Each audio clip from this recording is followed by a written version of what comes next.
Dzimis Igatē 1874. gadā. Emīlis Melngailis ir pazīstams ar savu otro izpildītāko kordziesmu vispārējos dziesmu svētkos – Jāņu vakars, un ir bijis 7. vispārējo dziesmu svētku virsdiriģents.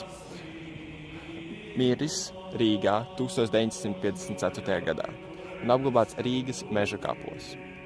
Netālu no šīs kapu vietas arī atrodas Alfreds Kalniņš, kas ir pazīstams ar savu solo dziesmu daļradi un Latvijas Nacionālās operas vadīšanu.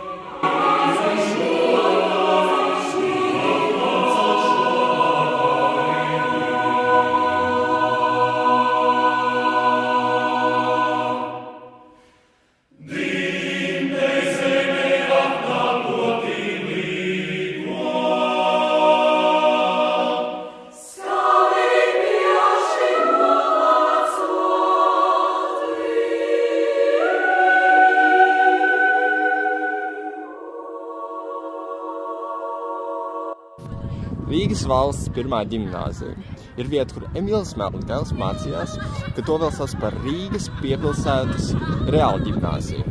Lai nopelnītu līdzekļus studijām, 3 gadus strādāja muižas skolās par mājskolotāju. Taču pēc pašu vārdiem tieši tad 1895. gadā, dzīvodams aristokrātu muižā, pieņēmās svarā spēlējot šahu ar arhibīskapu Teodoru Grīnbergu, nolēmis nodarboties ar mūziku un šahu.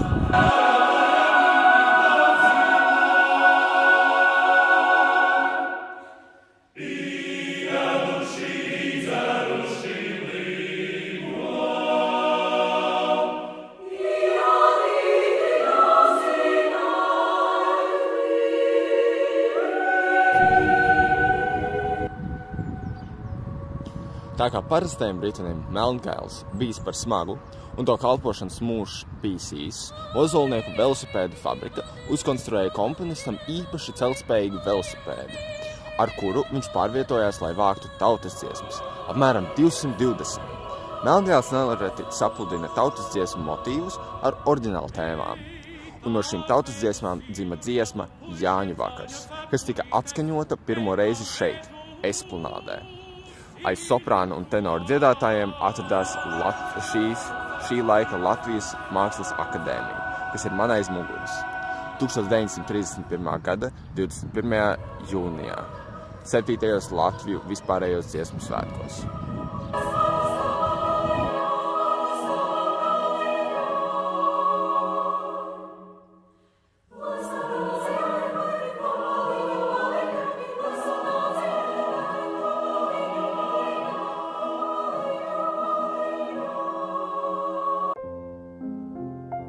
Netālu no Esplanādes atrodas Latvijas Nacionālā opera un balets.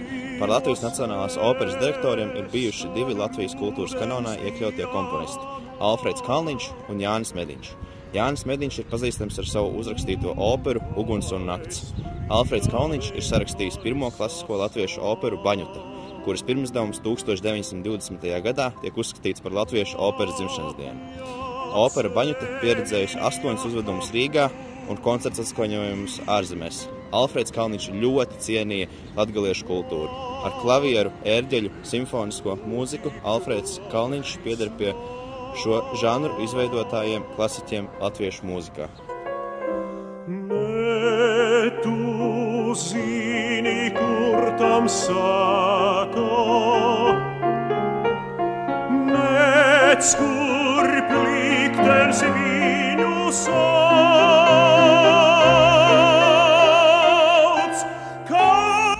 Tepat dažu soļu attālumā no Latvijas Nacionālās operas atrodas piemineklis Alfredam Kalniņam.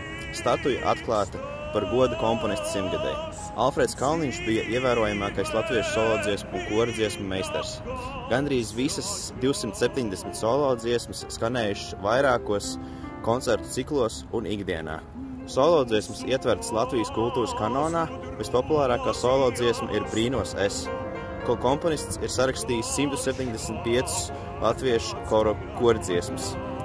Dzimtenes tēma, savas tautas likteņa un pārdzīvojumi bija Alfreda Kalniņa skaņdarbu galvenais saturs, kas prasīja sev atbilstošu formu un mūzikas izteiksmes līdzekļu izvēli.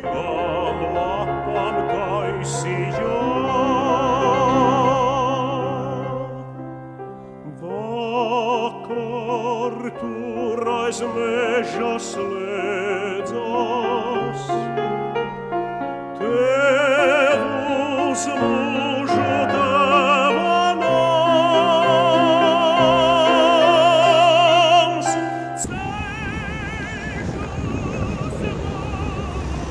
Alfreds Kalniņš arī strādāja Latvijas konservatorijā, kas dibināta 1920. gadā, un par tās pirmo rektoru tika iecelts Jāzeps Vītols. Vītols konservatorijā strādājis arī par pedagogu, kuras pasniegšanas laikā viņš devis mūzikas izglītību Jānim Ivanovam, kurš savukārt pasniedz kompozīciju Raimondam Paulam. 1958. gadā konservatorija pēc PSRS ministru padomes rīkojumu pārsaukta par Jāzepu Vītolu Latvijas valsts konservatoriju, taču mūsdienu nosaukumu tā iegūst 1991. gadā.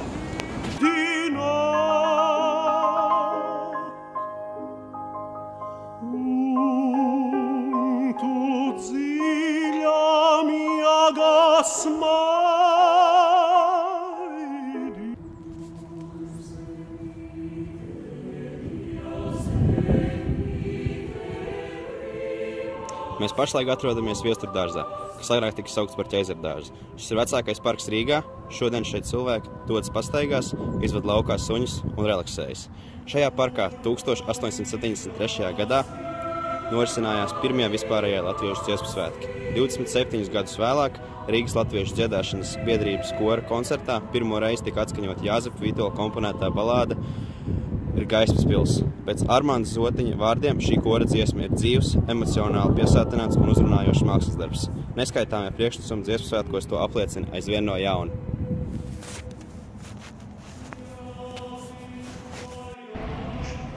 Sveiki! Šodien mēs atrodamies pie Latvijas Nacionālās bibliotēkas, jeb Gaismas pils. Tas ir nozīmīgs kultūras zināšanas centrs, kas simbolizē tautas gara spēku, izglītību, kultūras un mantojumu saglabāšanu. Nosaukums atvainojas tieši sasaucas ar Jāzepa Vītola komponēto kora dziesmu Gaismas pils ar Andreja Kuntura vārdiem, kas atvaino tautas atmodu un ceļu uz gaismu. Latvijas Nacionālās bibliotēkas jaunā ēka, kas tika atklāta 2014. gadā, tika nosaukta par Gaismas pili, atsaucoties uz tieši to pašu simbolisko nozīmi. Bibliotēka aktīvi popularizē latviešu kultūras mantojumu, glabājot Jāzepa Vītola manuskriptus, vēstules un muzikālos darbus, kā arī rīkojot dažādas koncertus un izstādes. Tādējādi Latvijas Nacionālā bibliotēka turpina veicināt latviešu mūzikas un kultūras izpratni, simbolizējot tautas gara gaismu un zināšanu nozīmi. Kultūras pils Ziemeļblāzma ir nozīmīgs kultūras centrs, kas veicina Latvijas mūzikas vērtības kultūras kanonā, rīkojot koncertus un muzikālus pasākumus. Tās nosaukums sasauc ar Jāzepa Vītola komponēto kantātu Ziemeļblāzmu, kas ar savu cildnumu un gaišumu iemieso latviešu mūzikas garu. Sākotnēji celt 1913. gadā, tāpēc rekonstrukcijas 2013. gadā kļuva par mūsdienīgu mākslas un kultūras telpu. Tās dibinātājs Augusts Dombrovskis to izveido izglītībai un kultūrai, un šodien tā joprojām kalpo sabiedrībai. Ar savu bagauto vēsturi un aktīvo koncertu dzīvi Ziemeļblāzma stiprina latviešu mūzikas tradīcijas un tās vietu kultūras kanonā, līdzīgi kā Vītola mūzika, kas turpina iedvesmot un vienot Latvijas sabiedrību.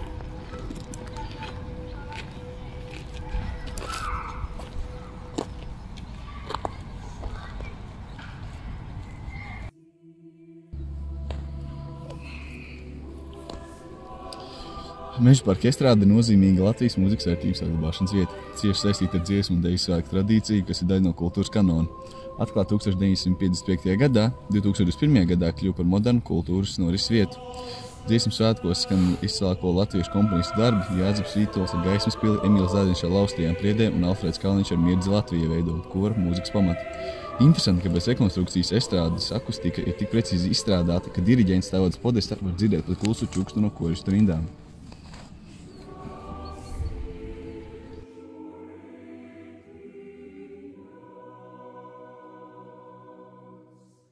Tā kā tas melnais gailis ir putns? Jā. Un tas ir viņš. Ko es sagaidīju?